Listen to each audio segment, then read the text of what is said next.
Soy Oscar Vega Camacho, vengo de La Paz, Bolivia. He participado en distintas instancias, en distintos momentos en este proceso político boliviano, tanto en el Grupo Comuna, en el tiempo en que operó como un espacio de deliberación, de debate y producción. También participé en la Asamblea Constituyente de parte de una oficina que se planteó como representación presidencial para la Asamblea Constituyente y posteriormente en distintas instancias. Actualmente he estado como consejero de la Fundación Cultural del Banco Central y después como investigador independiente.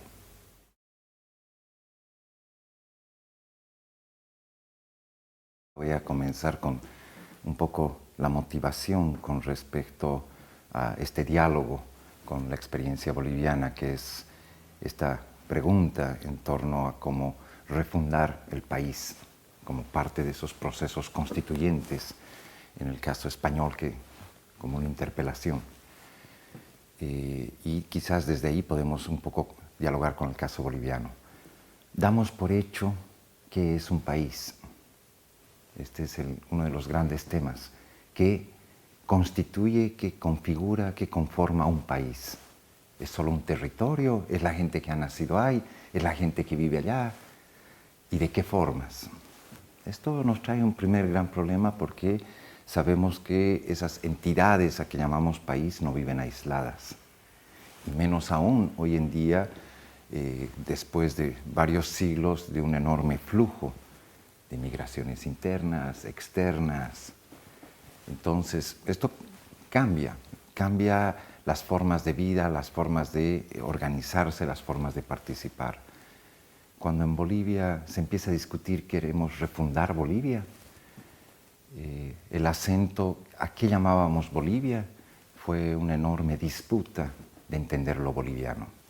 No porque hubiera una sola definición, porque empezaron a abrirse no solamente múltiples, sino sobre todo lo que nosotros llamaríamos realidades subterráneas o realidades coloniales. Y esto está relacionado con las formas de dominación y de poder que invisibilizan lo que llamaríamos gran parte de lo que serían estos sujetos, estas prácticas, estos lenguajes. Podemos leerlo en clave cultural y étnica, ¿no?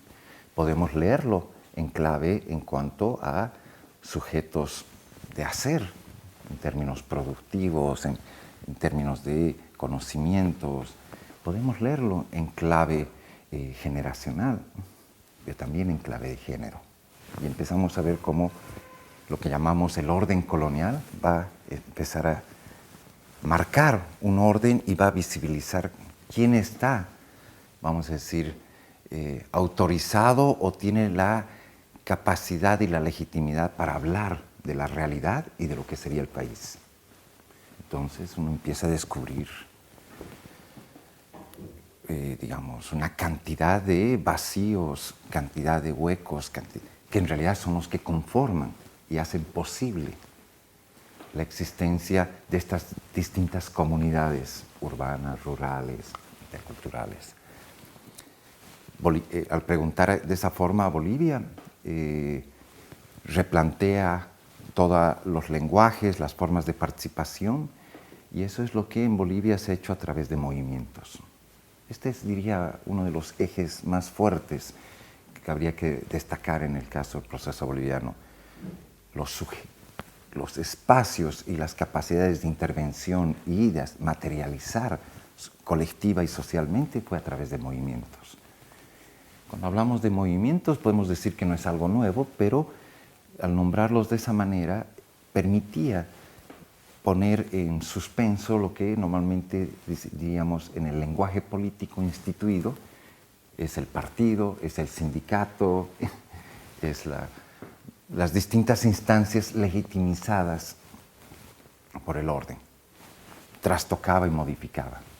a través de movimientos. De alguna manera fue como que volver a visibilizar y hacer un espacio vivo el ámbito público, desde las calles hasta la toma simbólica de espacios, oficinas y el inicio de enormes deliberaciones, asambleas, podríamos llamarlas, donde colectivamente se empezaba a discutir. Esto va a tener un ascenso y quizás el momento más fuerte que se conoce y ha trascendido en propio Bolivia ha sido lo que llamamos la Guerra del Agua en el año 2000. Y esto se debió a que fue la primera, vamos a decir, gran victoria de los movimientos sociales e indígenas. Después podemos hacer hincapié en el caso boliviano y sudamericano con este tema sociales e indígenas, de que se empieza a construir una agenda de lucha y de propuestas que va a empezar a articular a distintos sectores, grupos y organizaciones. La Guerra del Agua va a significar, yo diría, el momento de mayor visibilidad, una primera victoria y un primer momento donde se empieza a replantear realmente lo que diríamos este país y de qué forma queremos vivir. No voy a ahondar en la Guerra del Agua, creo que hay bastante, pero esto es el 2000, Cochabamba, y rompe además el esquema de lo urbano-rural, de lo indígena y lo que llamaríamos la sociedad mestiza, blanca, la idea de clase media, ¿no? Todo esto lo empieza a trastocar, a modificar y empieza a visibilizarse yo diría, una mayor riqueza, una mayor potencia de distintas formas de ser, pero que no pueden, digamos, fluir, no pueden desarrollarse si no es con una mirada en términos sociales, colectivos y comunitarios.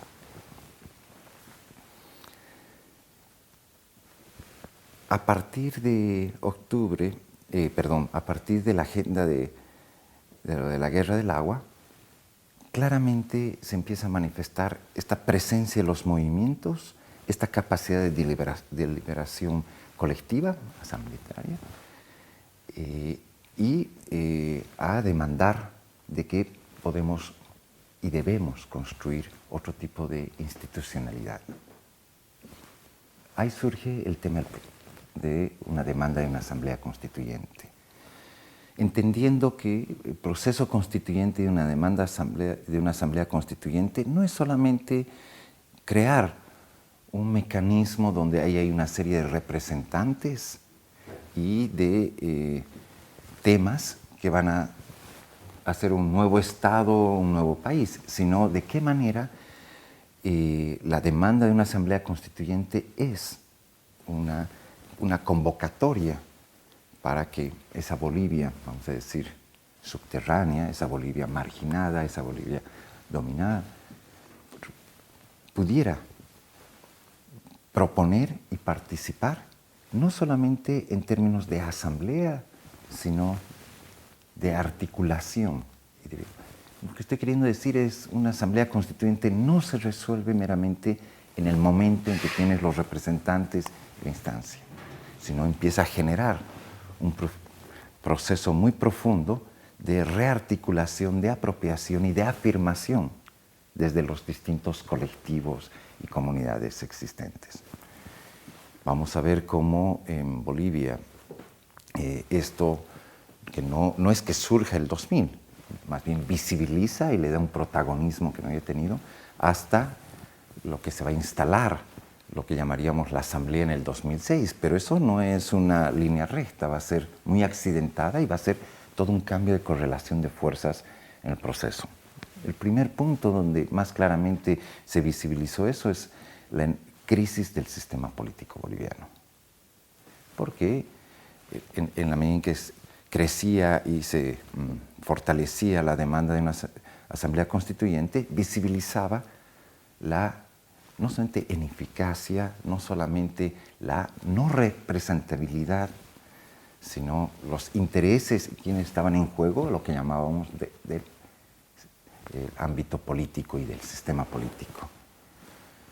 Entonces fue fractura tras fractura, se quiso ver como si fuera un problema de personalidades o de algún partido o algún grupo, cuando en realidad es toda esa arquitectura institucional, toda esa visión y forma de entender la sociedad, la política y las instituciones. Se puede desmontar, ¿no?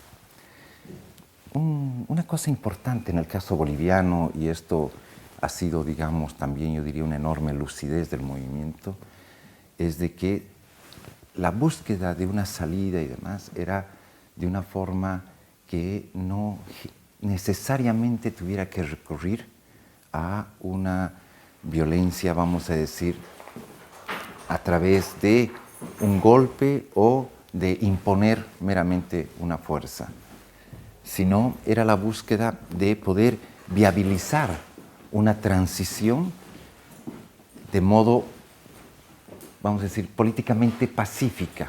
Cuando digo políticamente pacífica es que no había que recurrir a otras instancias que se habían vivido en distintos momentos en nuestras historias para hacer reconocer o demandar derechos y demandas.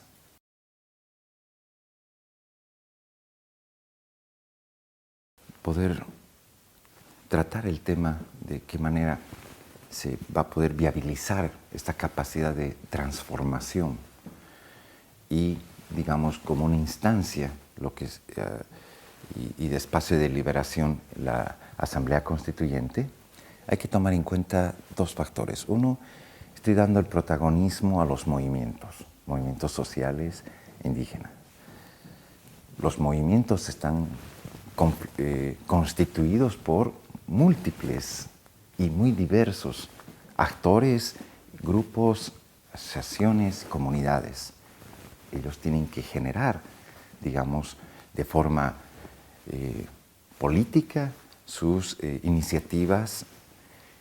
Vamos a ver cómo esto, antes de llegar a la Asamblea 2003, y es lo que va a poder marcar entre el 2000 y lo que conocemos la Asamblea en el 2006, 2003, lo que llamamos la Agenda de Octubre en Bolivia, donde se establecen 3 puntos. 3 puntos, no es que sinteticen las demandas de los movimientos, sino más bien, de alguna manera, son planteamientos que abren una serie de tareas políticas a largo alcance. El primer punto es nacionalización de hidrocarburos. El segundo es convocatoria de una asamblea constituyente. Tercero, juicio de responsabilidades a las autoridades elegidas, que en casi todos nuestros países siempre han tenido la protección de la inmunidad. 3 puntos que de alguna manera nos están abriendo enormes tareas. Con esto vamos a entrar, hace un momento cuando hablaba de buscar una vía de transición política pacífica, y en esta crisis del sistema político, yo diría, y que empezaba a mostrar una crisis de Estado, ya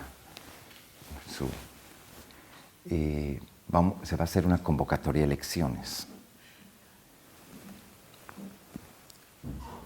Allí va a postular Evo Morales, que no es la primera vez, la tercera vez que está en esta competencia, había ido ascendiendo, pero va a tener una enorme votación, va a modificar, casi como decir, bueno, si había semejante crisis del sistema político, crisis de Estado, y a través de una votación tienes un elegido donde está ganando con más del 53%, casi 54%, dices, bueno, esto es casi como contradictorio, pero era porque Evo Morales no iba con una propuesta, las fuerzas que lo apoyan y su candidatura, de su programa político, de su partido, sino asumiendo plenamente la Agenda de Octubre.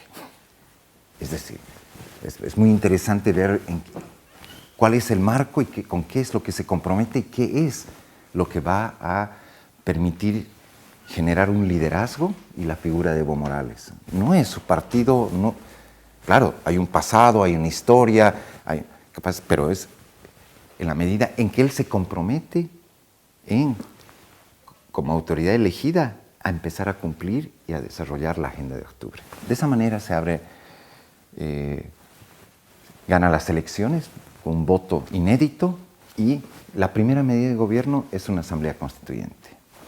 El problema es de que en la asamblea constituyente él es elegido con enorme votación, pero por el sistema de elección en el Parlamento él tiene minoría, no tiene la mayoría. No tiene minoría, pero digamos está muy disputada en el legislativo. Y solamente puede sacar una convocatoria bajo este régimen a través de una ley del Parlamento. Tiene que negociar con estas fuerzas adversas, opositoras, y sabe que si no hace esta primera convocatoria, está en peligro el propio rumbo. Lo que él ha ganado, pero también para el propio demanda ante los movimientos. Entonces, se logra que se promulgue una ley para la elección de representantes, pero es bajo el mismo formato y sistema de lo que se estaba impugnando. Esto va a generar un primer momento de una enorme crisis con los movimientos sociales, con las organizaciones y las comunidades. Porque era decir, bueno, ahí está la asamblea, pero no se está otra vuelta reproduciendo las mismas prácticas y las mismas formas que estamos impugnando. Esto podía ser la caída y la derrota de Evo Morales, y lo que inmediatamente se da un giro y es como decir, está bien, van a entrar como de parte del partido de esta forma, pero la propuesta para la Asamblea Constituyente tiene que surgir de los movimientos y especialmente de las organizaciones indígenas, originarias, campesinas. Y se compromete que si hay una propuesta de parte de las organizaciones, firmada conjuntamente, la va a defender los representantes. No es que las organizaciones no tuvieran, no es que las comunidades no vinieran discutiendo esto. Hay décadas de debate y de replantear qué formas de institucionalidad, qué formas de estatalidad. El tema es de que nunca se había dado un espacio para que sea un debate de las organizaciones propiamente y sin interferencia de otros sectores. En muy breve tiempo, lo que hemos conocido como el Pacto de Unidad, que reúne a las organizaciones matrices, van a establecer los lineamientos de lo que llamarían de una transformación estatal, de donde va a surgir el Estado plurinacional, la descolonización, el pluralismo, la interculturalidad, muchos otros temas. Pero esto es a partir de las iniciativas de cómo las organizaciones van a empezar a configurar y a plantearse otra manera de Estado, otra manera de institución, otras maneras de autoridades. De esa manera también otra idea de país.